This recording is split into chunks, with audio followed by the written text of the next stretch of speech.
not a convicted felon. Because there was no debate on the floor of the U.S. Congress, one Congresswoman, Cynthia McKinney, decided to hold her own investigative hearings in Atlanta, Georgia, the home of Choice Point, the company that created this list, and she dragged in the executives of the company to answer questions. What Choice Point admitted to us at the town hall meeting was that they weren't looking for exact matches.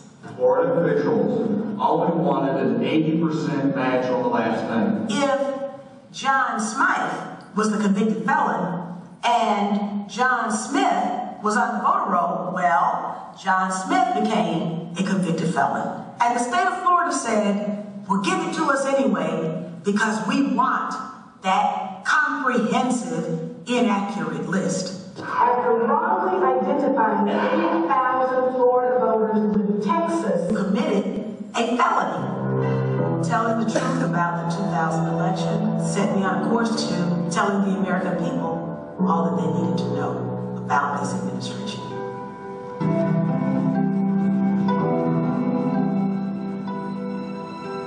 September 11 started out like any other work day for the African American person.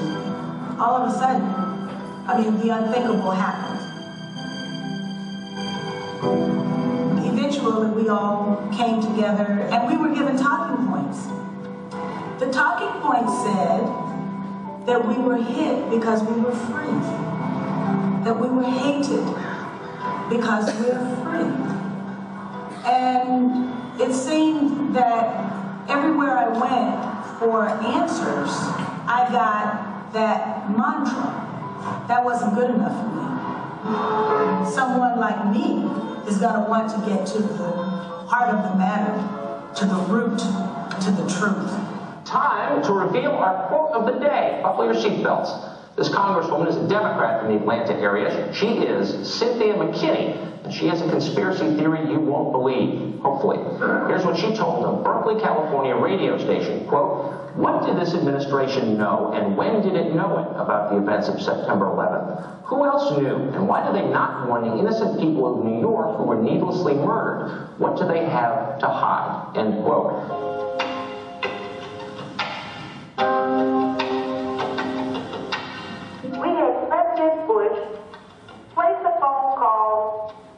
Majority Leader Senator Tom Daschle asking him not to investigate the events of September 11th. And then, hot on the heels of the president's phone call was another phone call from the vice president asking that Tom Daschle also not investigate the events that led to September 11th. My question is, what do they have to hide? I'm an African-American single mom from the state of Georgia. I'm not supposed to question my country. I'm not supposed to question the behavior of my leaders, I suppose.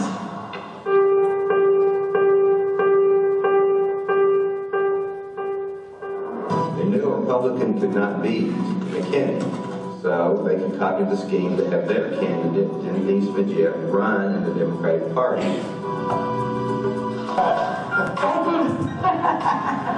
When I got back to Congress, I got my seat back on the House Armed Services Committee, although I did not get my seniority as I had asked. The chairman is going to strictly adhere to the 5-minute rule so everybody can have a chance to ask their question.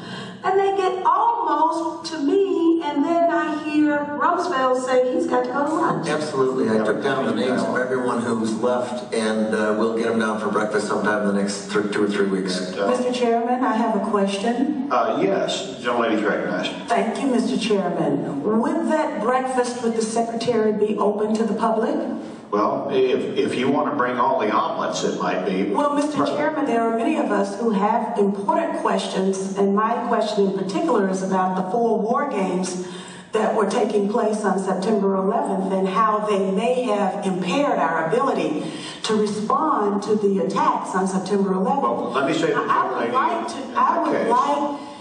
like that question to be answered in public, Mr. Chairman. Okay. Those chairs are in that hearing room because the public is invited to hear just exactly what the military policies and priorities of our country are going to be. And a private breakfast was not the setting for the public. Thank you, Mr. Chairman. I want to see my secretaries, my cabinet, respond to the real questions that I tend to ask. There are serious financial management problems at the Pentagon. Fiscal year 1999, 2.3 trillion missing. Fiscal year 2000, 1.1 trillion missing. The Pentagon has claimed year after year that the reason it can't account for the money is because its computers don't communicate with each other. Who has the contracts today to make those systems communicate with each other? How long have they had those contracts? And how much have the taxpayers paid for them? Finally, Mr. Secretary. You mean after the fact or before? No, because of the activities going on that had been scheduled at the United Nations that day. I'd have to go back and check. Thank you. I don't think I've demonstrated much caution since I've been back to Washington, D.C. Maybe that wasn't the smartest thing to do.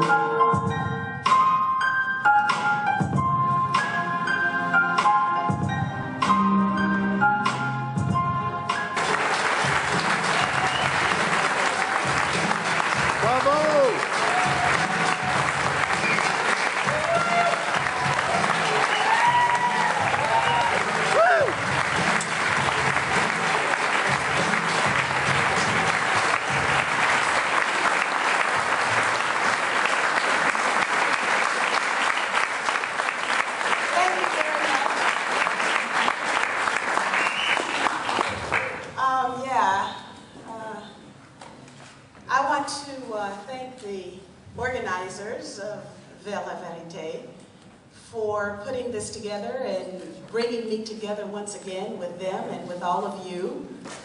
Thank you very much for being here tonight, and I'm sure that you are in for a wonderful treat. They tell me that we even have a few surprises.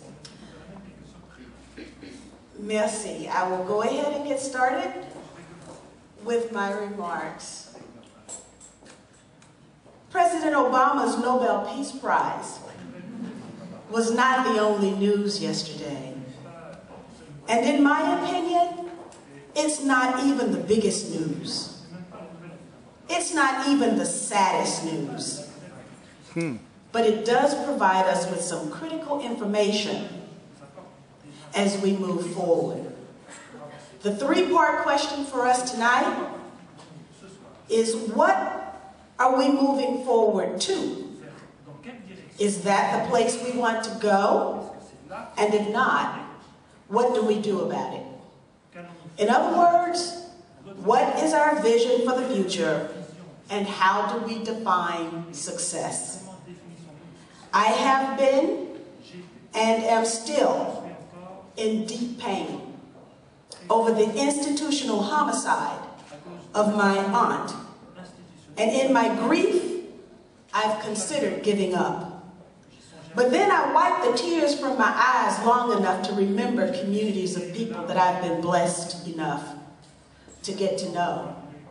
From Toronto, Canada, to Cape Town, South Africa. Woo! From Kuala Lumpur, Malaysia, to Valdosta, Georgia. There are people struggling through their own pain, their own deep personal disappointments to reach a better place. Not just for themselves, but for the global community of man. And I know deep in my own heart, as broken as it is, that I can't give up. My brain tells me that the struggle for truth, justice, peace, and dignity is too important to lose because of heartbreak. The one thing that probably best defines everyone in this room are our search for and activities on behalf of principles that are bigger than ourselves. We want our governments to tell us the truth. We want them to deliver justice. We want our global community to live in peace. and we want respect for the dignity of all humankind.